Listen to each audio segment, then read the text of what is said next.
Hi there, my name is Chantel Campbell. I'm with the Sustainable Communities Initiative. I'm the lead. I'm also an employee of ConocoPhillips Canada. Aloha, everyone. We're coming to you live from Calgary, actually. Calgary.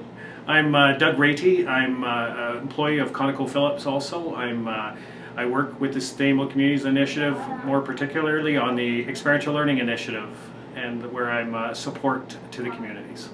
We're really sorry that we couldn't be there in person with you today. We want to wish all the new teachers and administrator a great year ahead of you, and we're happy to be presenting a little piece of SCI with you today. On that note, Carrie, oh my gosh, you did an awesome job introducing this item, didn't you think so? Yes, I thought Bravo. I thought it was excellent. Awesome, Carrie. And I can see you blushing now. Yeah, good job, Carrie. That was amazing. So hopefully we can put up our end of the deal and do as good a job as Carrie did. But let's see how we do. Carrie, I bet you didn't think we were watching, eh? But we've got eyes everywhere. Yeah. Okay, so hopefully you get that sense of humor and you're not thinking, oh my god, what a bunch of weirdos. But what I'll do, let's be serious now. And let me introduce the part of the presentation that we'll be sharing, and that's to share an example of what a partnership between a community, a school, and interested organizations like those within Sustainable Communities could look like. So we'd like to share with you the partner perspective of experiential learning, and we each have a story to share with you. So I'm going to ask Doug, what would be your story that you want to share? Well, I think, I'm not sure if it's a story, but I think what was probably most impactful for me was when I seen elders in the school, when I seen parents in the school participating in the learning of their children. As many of you know, Aboriginal people don't have a positive experience, or many communities don't have a positive experience with education. Given the history of residential schools, many Aboriginal people have felt distanced from education and not a full participant. What I've seen with the Experiential Learning Initiative is I've seen elders in the school, I've seen parents in the school, and I've seen where traditional values and culture has supported curriculum outcomes and how those have started to meld or start to integrate. And for me, that was probably the most impactful piece of the Experiential Learning Initiative. How about yourself? Okay, thank you. From my perspective, the story that I want to share with you is when I came into the role, and I only joined SCI last August, so I'm coming up on my 1-year anniversary with the group, with the initiative. I asked myself, well, what does this experiential learning look like? Like, what is it in action? And I've had several occasions to see what it is in action. One of which I'm really pleased that Rosalind's going to share with you in a few moments after we're done our piece. And I don't want to steal any thunder from her, but an aha moment I had where in my mind Eli was crystallized was with the fish camp at Father Parent School, and really what it did for me is it connected traditional, being on the land, having an elder provide traditional teaching, having a teacher use that experience to weave into a pre and post curriculum lesson plan, and to have students engaged and really happy to be part of that event, and it just seemed to be such a great opportunity to combine these various things in the name of teaching in a non-traditional way, but yet meeting the goals that the teacher had set out for her lesson plan. Yeah, so make sure you ask Rosalind lots of questions on that. I'm sure she has details that she can share with you on that. So getting back to our purpose as part of this presentation, what we want to share with you a little bit about what Eli is to us and what SCI is. So from our perspective, if you were to look at the slide that we provided, experiential learning, what it does is it facilitates opportunities for a whole bunch of people, whether they be community members, teachers, youth, companies like ourselves who have an interest in seeing youth succeed. It allows us to engage in learning that really supports walking in two worlds, and it does that through collaboration with a view to culture and curriculum. It's perhaps even more than that, but for the purpose of this presentation, it really is about integrating culture and curriculum. So how would Eli facilitate walking in two worlds as we see it? First of all, from our perspective, Eli is premised on learning by doing. So whether you're an adult or a youth, you have experiences that teach you something. And so any aspect of the Sustainable Communities Initiative could be considered an experiential learning opportunity. And so our activities present opportunities to learn skills like planning, organization, leadership. There's definitely a traditional culture perspective, whether it be on the land or in the classroom. We also feel that experiential learning has some great opportunities for learning skills around employability. What are we talking about in terms of activities? Well, it could be land-based learning camps and other events that you'll hear about today. It could be as a specific component of creating an integrated lesson plan. Again, Rosalind will be sharing some information with you on that. It's about elders in the school sharing stories. We see that as a way of facilitating walking in two worlds.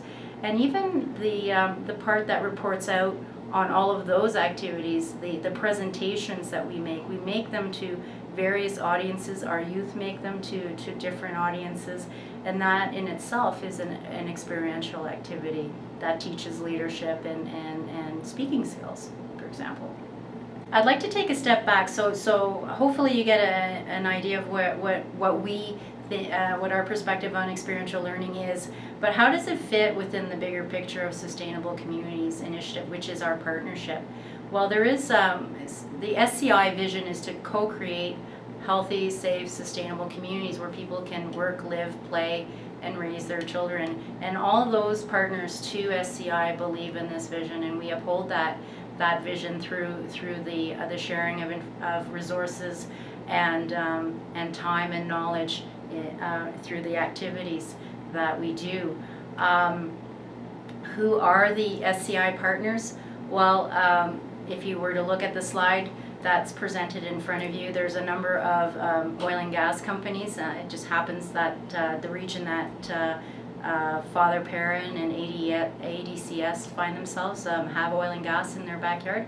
So Nexen, ConocoPhillips, Statoil, Suncor make up the industry component, and we have people that sit within the working group and at a steering committee level.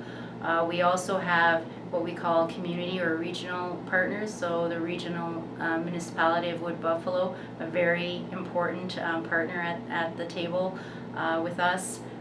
We have obviously the Northland School District. For obvious reasons, they're an important partner to SCI.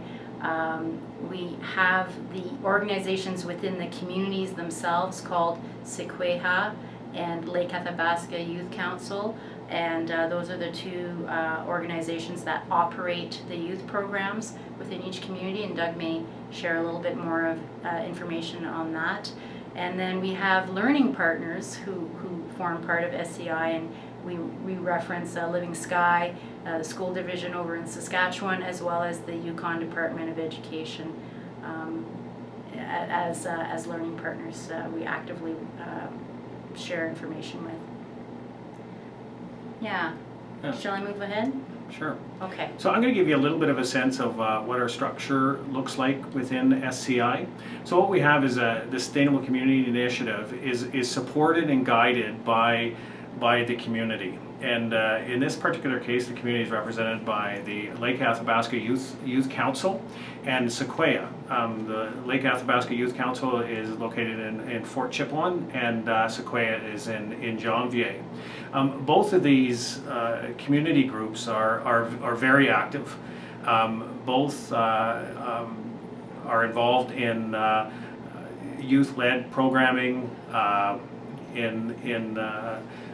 They both have summer student type programs where they employ youth. I think they employ between the two of them upwards to about approximately 50 youth in varying capacities, both full and part-time. Some are employed around specific events and so forth. So it is the overall concept or the overall approach is very geared towards experiential learning, involving youth in those activities and in employment opportunities where we prepare them for employment in the end. One of the common programs though is the Experiential Learning Initiative. Both communities are very involved in that initiative. Not exactly the same, however. Both have slightly different approaches, but they do share some common approaches around some of the camps and the gatherings and the training opportunities, utilizing some common tools and so forth. And some of those tools they've received from the Yukon Territory. We really try to link and leverage other organizations. They also, Living Sky, we've also received different approaches from them also. Okay, so if you have any questions on that, I'm sure Carrie or Dolores could answer those. Actually, on any of the presentations that we have, or any part of the presentation that we have. So if we were to think about a little bit of a history of where we've come from, you're talking about this, aren't you? Yes, I believe so. Yes. But if you want to Okay. cut in, you can All at I'm any gonna moment. all I'm going to say is that we started in 2008. And Okay. so what happened there? Well, essentially it was industry and community sitting down together and talking about the what if, and the what if was how can we change this relationship that we have with communities? How can we work better with communities? And it did essentially start. The conversation started on doorsteps and around fires, and in the community expressed how dissatisfied they were with this current kind of fractured approach that industry has. When they deal with communities, and they wanted to see industry start to come together and start to work with communities more collaboratively, and to start to do with communities rather than to communities. So from there, we started to talk about what was important, what our values and our interests were, and education emerged as one of those common values, and the community found that important, and so did industry. So as a result, they started to sit down and started to talk about and tried to scope out what this project might start to look like. And that's kind of where the Experiential Learning Initiative was born back just before 2010. We also realized the importance of outreach and developing further partnerships, and probably the longest standing partnership that we have probably likely is with Northlands School Division, and that's when they came on board, and kind of I guess the most significant moment in that partnership was when they allowed Sequoia to come into the school and start SMART. And I'm not sure if you're all familiar with that program, but I'm sure that Dolores can explain that to you. Then from there, just in 2011, Northland School Division deepened that partnership with SCI, and we signed a partnership contract. And from there, what that represented was actually the hiring of an individual, and I think you remember Bev. They may not remember her because they're new. Okay, Bev, yes, okay, I forget that I'm talking To new people. To new people. We don't have an audience here, so we're essentially speaking to ourselves. Yeah, it was Beverly Barca. She was hired as being the Northland representative, and she was her role or function was to help facilitate that partnership between SCI and Northland School Division, and she did a wonderful job at that. But you know, really we really at that point didn't have a real good solid idea on where the experiential learning initiative needed to go. And it wasn't until actually my son came down from a community of Old Crow, and you'll start to see Carrie blush here again, but my son came down and we started to have a conversation about what he was doing in his life, and he happened to mention that he was working in parks and also helping the school with this on the land learning program. And to make a long story short, he explained to me how this teacher by the name of Carrie would, with elders and people in the community, would take them out and they would do an on the land program. But what struck me that was different about this is that they were actually able to draw those traditional practices together with the curriculum. And I was quite excited when he talked about this. And I said, well, where is she? And he said, well, she just transferred down to Saskatchewan, or she had just left her job in Old Crow, where she had been for 5 years, and went down to Saskatchewan. I said, can you get a hold of her for me? So again, long story short, I got a hold of her, and within 2 days they were up presenting in ConocoPhillips. And that was quite intimidating for them, and you can ask Carrie a little bit about that. But that's kind of where it was born, and Carrie, and I remember the community, when they heard Carrie and my son's presentation, they said, that's what we want. And I remember particularly Dolores saying, that's what we wanted. And that was kind of where that, when we started to see it evolve and move into the school and start to take form, that's kind of where the initiative started. Mm-hmm. Okay, I think you were going to do that slide. Was I? Okay, well I can. So what you're seeing on the slide is an example of what we do. The illustration is an infographic from a consultant that we have been using. We used quite a lot in 2013 timeframe, and she's called a graphic facilitator. And what she's captured there is our joint planning session that we had in 2013. So we do come together as a larger group to plan out the following year's activities and budget. And here's a representation of that event. So you see priorities being set for Lake, for Eli, for Sequoia. You see people collaborating, communicating, and if you were to take some time to read this infographic, it should crystallize to you what that event or that activity was about. So we thought we'd share that because it is a neat little slice of showing some of the output that we have as a group, supporting each other in the priorities that the communities have. So isms. SCI isms, and again, we want to leave you with some of the philosophies that pervade through our activities, and we won't go through all of these. But Doug, do you want to start with one? Yeah, I think probably one of the most important ones for me is to do with and not to. And coming from industry and a background in government, you know, I've seen time and time again, and working in 14 different Aboriginal communities, is where industry or government will come into a community, and many of you know this well, and we kind of have a little bit of a paternalistic approach where they'll tell the community probably what's good for them, or they try to impose their values or whatnot, or whatever's important to their organization. And what we really wanted to do is reverse that, where the community started to lead and started to tell us what was important to them, and then for us to start to work with them, and rather than doing to them. So I think that's probably the most important one for me. We use it all the time. We remind ourselves that we're doing with, not doing to. So I like that one too.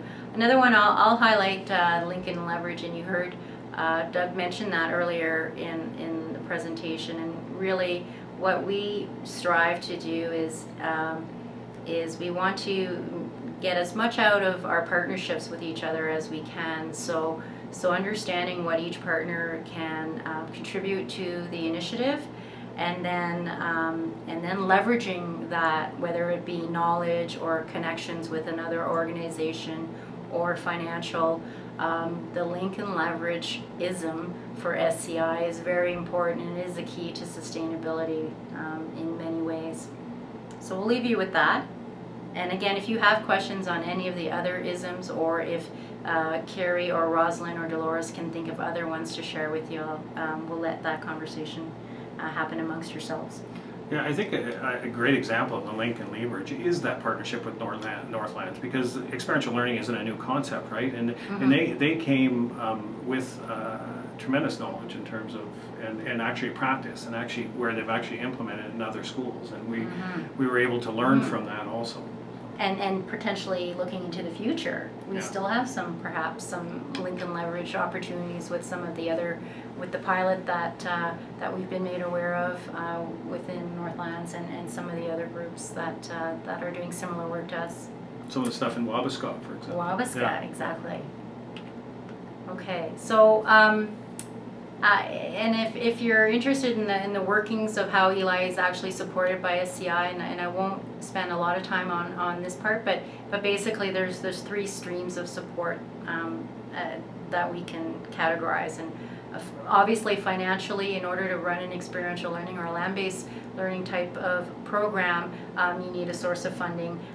It's most sustainable if you can have a diverse range of funders who have a common interest, and we believe that SCI represents that, to provide seed funding for the group. But also it's also about knowing where other sources of finance exist, whether through grants or bursaries as well. So we do spend a lot of time working with the communities for them, not just providing financial, but linking them to other financial opportunities to support their activities. In kind, well, that's pretty straightforward. Through our community representatives, our organizations, they provide facilities. Northlands has provided facilities for us through the schools, equipment, etc. for activities. And then we do take advantage of training opportunities that one organization may be holding, and inviting community members to attend. Those are awesome opportunities. And then of course human, and I believe that this is the key to our success, because it is about relationships. It's not transactional, it's transformational. And whether you're at the working group level or if you're a community volunteer, our boards, I want to give a shout out to Dolores, are all volunteer based, and they have passion and so much effort put into the work for the youth. So that's amazing. Expertise comes in all forms through again our connections, and of course learning partners, and this is where we reach out to you. The opportunity to work with other schools, whether it be in this division or in other school divisions, is priceless in terms of supporting the initiative. Right? Yes. Okay.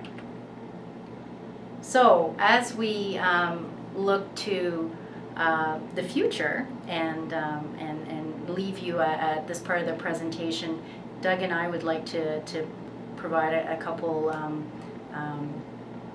parting points, I guess. First of all, what we'd like to have further conversation with is if there is any other school or district that is interested in connecting as a learning partner to share knowledge and experiences and resources.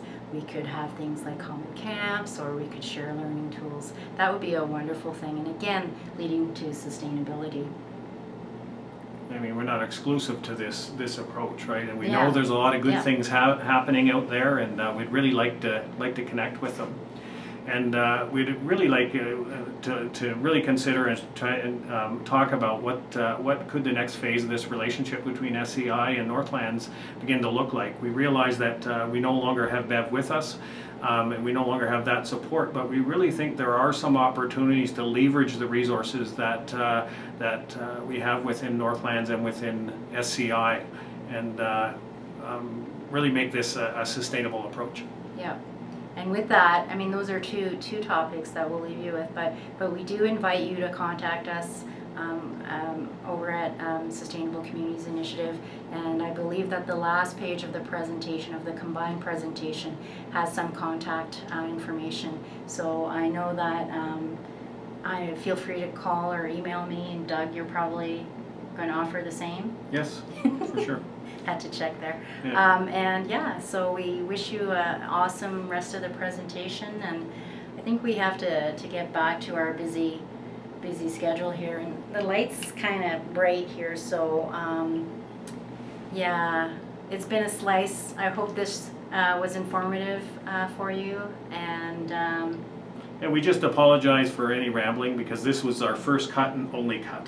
yeah, So. yeah, so please be gentle with your assessment of us. Okay, have a great rest of the day. Safe travels home, everyone, and we'll talk to you soon. Aloha! Aloha!